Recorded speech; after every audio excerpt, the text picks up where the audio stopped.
Hey guys, this is episode number 19 of Daily Thoughts with David.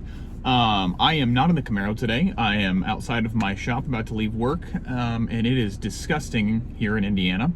We're going to talk about a couple of different things today, specifically two different topics. But before we get started, I need to keep reminding myself of this, and I need to remind you to please subscribe to the channel. We're going to do this every single day that I possibly can. We're going to talk about all different kinds of topics. I specifically like to talk about things like cryptocurrency, world politics, conservative values. I even talk about farming a little bit, food supply, my religion, my faith. I talk a little bit about that also, men's life, men's health, all that kind of stuff. So if you guys want to know more, learn more about me, please subscribe to the channel. We're going to keep doing these every single day.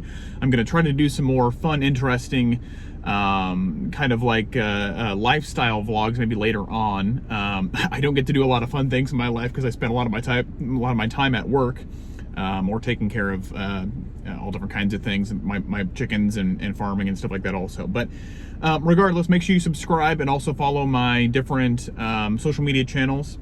But today we're going to talk about a couple different things. I'm trying to write this down more so I can collect my thoughts. I really want to talk about the CPI. Specifically, we talked about CPI yesterday, which is the Consumer Price Index. I want to talk a little bit more about that and how that's going to affect the Fed rates, which will be coming in March, the Fed increase of rates, which will be coming in March. I want to talk a little bit more about the Jeffrey Epstein updates that have been coming out here over the past, 2 or 3 days. And how it relates to JPMorgan Chase, specifically Jess Staley, who is an executive at I believe it was Barclays, who was actually helping to finance Jeffrey Epstein's endeavors. And I think JPMorgan and some of these bigger banks or financial institutions were actually kind of funneling money. And I think they knew what was going on with the whole Jeffrey Epstein thing. We're going to talk a little bit more about that. And then I want to talk a little bit more about the train derailment in East Palestine, Ohio.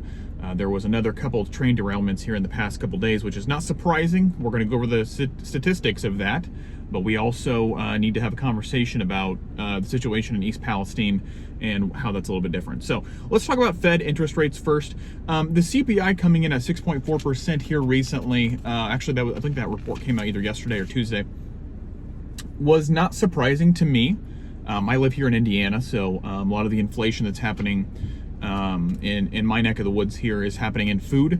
I talk a lot about eggs and chickens because I raise poultry.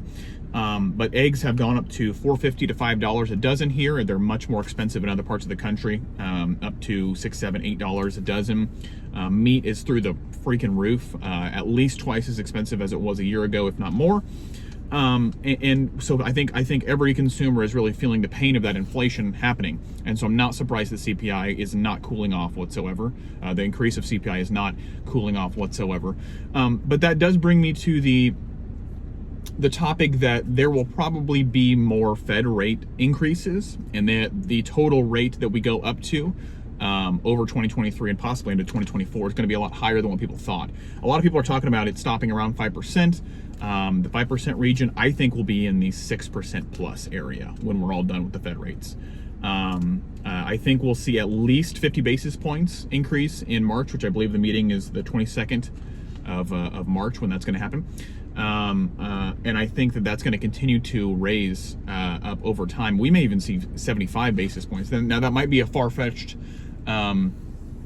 conclusion, but we did see high CPI, which was above expectations. Expectation was 6.2%. We got 6.4%. And then on top of that, we also have an unemployment rate that's at 3.4%. I think a lot of us can kind of agree that I don't think that 3.4% unemployment rate is really reflective of the actual unemployment rate in the United States. As an employer, I can guarantee you that it's not 3.4%. I think a lot of people have given up on trying to find a job. And so that has created the amount of people that are taking unemployment has gone down because their unemployment has run out because they have not been able to find jobs and they're just without a job now. So, but with those two combined factors, a lot of the Fed chairs I think are going to have a really hard time decreasing the amount that the Fed increases rates. So I think we're going to see at least 50 basis points, if not 75 basis points. I've talked to a couple people about this, and they're kind of in the same track. I think we're going to see continued interest rate hikes throughout the year, and probably get up to 6%, 5.5%, at least 6%. I know another YouTuber, Peter Zahan, he was suggesting that it may go up to 7 or 8%, and that wouldn't surprise me that much. The money supply has gone through the roof over the past 10 years, and there's so much basically free money that's in the economy right now that's kind of, people are spending all this money on debt, and a lot of our economy is propped up on that. And I think that's caused all the inflation that we have. We keep printing all this money from the Fed and basically free money lending, and it's creating a big problem. And we are reaping the fruits of our sowing of this free money and money printing, right? So that's unfortunate, but I think we're probably going to see a lot more pain when it comes to CPI and when it comes to interest rate hikes. Let's talk about Jeffrey Epstein. Not my favorite topic to talk about because I think he's an evil Satanist, terrible person that I'm glad he's gone. Anyway, the JPMorgan executive Jess Staley, there's 1,200 emails over about 10 years, I think, that they've released here. The Virgin Islands, the U.S. Virgin Islands, has a lawsuit currently open against Jeffrey Epstein, and I think they also included this Jess Staley guy, Staley, and these 1,200 emails are, I haven't read any of them, to be honest with you. I've got the synopsis of what's in them, but the gist that I'm getting from the reporting on it is basically telling me that JPMorgan Chase and Barclays and maybe a couple other banks or financial institutions were basically laundering money or helping to finance the Jeffrey Epstein pedophile ring for basically huge A-list celebrities and influencers of all different kinds, politicians included. And what I mean by that is some of the emails between Jeffrey Epstein and Mr. Staley implied that there would be a very high profile charity that they were setting up, which would require a $100 million donation or larger in order to be a part of this charity board or whatever. There were a ton of deposits from this would be deposits from clients of Jeffrey Epstein into these accounts that were managed by JPMorgan Chase. And it is quoted here in the lawsuit that JPMorgan Chase was indispensable to the operation of the Jeffrey Epstein pedophile ring. There was also victims of the Jeffrey Epstein pedophile ring who were paid settlements out of these accounts. And so I find it extremely hard to believe, and so does the Attorney General of the Virgin Islands, finds it extremely unlikely that the JPMorgan Chase executives did not know about this. So I think we can all kind of, we need to ask some questions, and that's what they're trying to do. Unfortunately, I think a lot of you probably heard about the Attorney General, Denise George, who was the Virgin Islands, U.S. Virgin Island Attorney General. She was removed in late 2022, I believe in mid-December of 2022, after Joe Biden, our president, visited the Virgin Islands, and she was removed from office. So I don't know what's going on there. Seems kind of weird. And I don't think that's a coincidence, but it seems like there's a giant ring of very influential people that are out there that are trying to keep this quiet, obviously, for obvious reasons. And I think as we learn more about this, as there's more discovery, as there's more documents that come out, and when this 167 name long list of Jeffrey Epstein's clients comes out, whenever that's going to be, hopefully soon, I think we're going to learn a lot of names that would correspond with a lot of these cover-ups, that would explain why it was covered up so well, or covered up so fervently. Let's move on from that. I'll keep you guys updated on the Jeffrey Epstein stuff. But the derailment of the train in East Palestine has been almost completely ignored by both the federal government and by mainstream media sources who are not on the right. I think we learned today that the governor of Ohio, Mike DeWine, has been trying to get federal assistance with this derailment since February 3rd, which is when the train derailment happened, and has received nothing.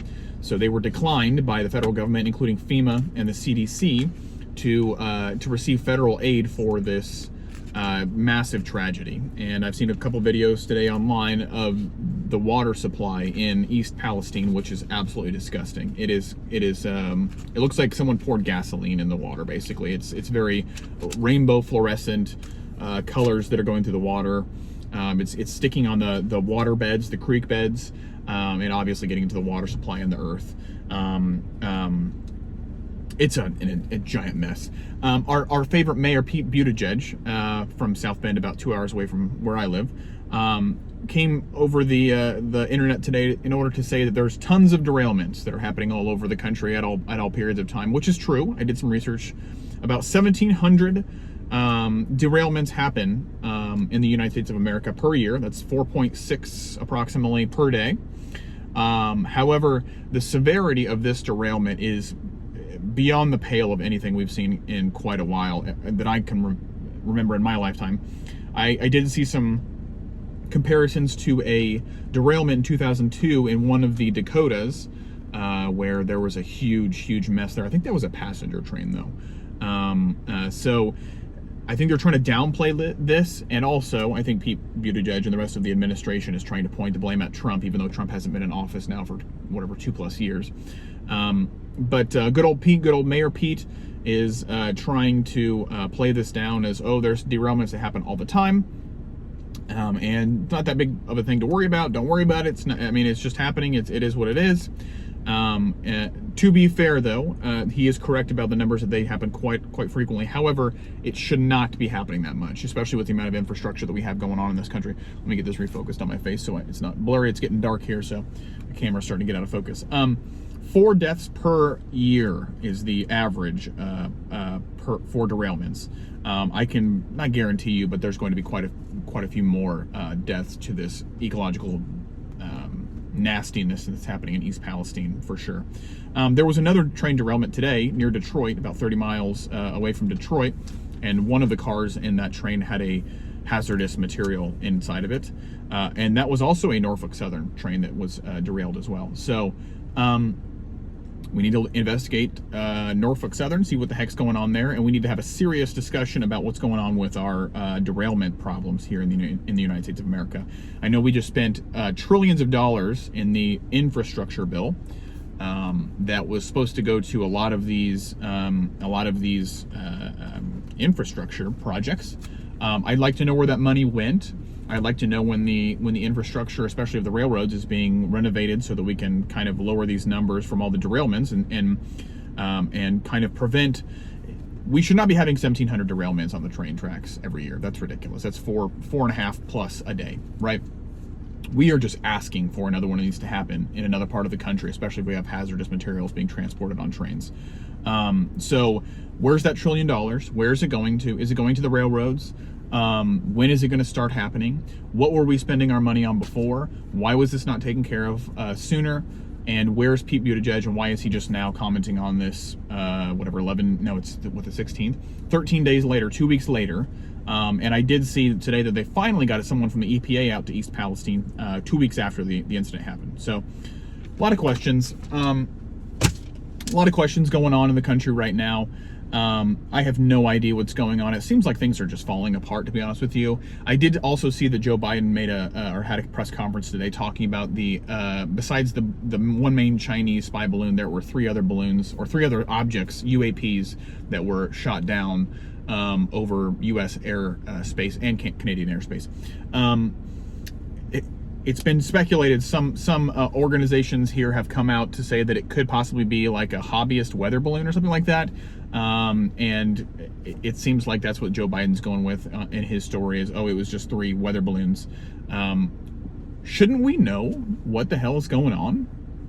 Shouldn't we know what we're shooting down? I feel like we should. And that's kind of the problem that we're having here in this country is no one knows what the hell is going on. And our administration and our government officials have no idea what's going on. and they're just taking shots at the dark, literally with missiles at balloons. So we need to figure out what the hell's going on in this country, and we need to do it quickly, because 2023, I think, is going to slap us in the face if we don't figure stuff out pretty soon. And with all this infrastructure all these infrastructure problems, all of these derailments, all of the food supply shortages, all of the food supply distribution centers that are being either lit on fire or shut down or going out of business because of COVID or whatever, we are shooting ourselves in our own foot, and it's going to be bad. And I think we're going to be looking at, instead of a recession, we're looking probably at a depression, and probably a global depression at that. So let's figure it out. I want to know your guys' thoughts about these different topics below. Please comment below, and make sure you follow my Instagram, which is David Coleman YT, for YouTube. My Twitter, which I am most active on, is Colma63ETH. I'm a big cryptocurrency and stock trader, more cryptocurrency now, NFTs, stuff like that. If you guys want to do financial stuff or talk to me about financial stuff, go to Twitter, Colma63ETH. Rumble is David Coleman 27, where we've been putting up a video every single day, and I'm actually really liking the Rumble platform quite a bit. And then YouTube, of course, is David Coleman. So I appreciate you guys. I'm hoping for better weather here in Indiana here soon. Let me refocus real quick. It's getting dark. I'm hoping for better weather here in Indiana, and then we can get out some of the cool cars and cool vehicles that I have, and do some more interesting videos that are not in my vehicle, sitting and just talking to you guys like this, or in my office. So appreciate you guys, and I will see you on episode number 20, which will be tomorrow. Thanks. Bye.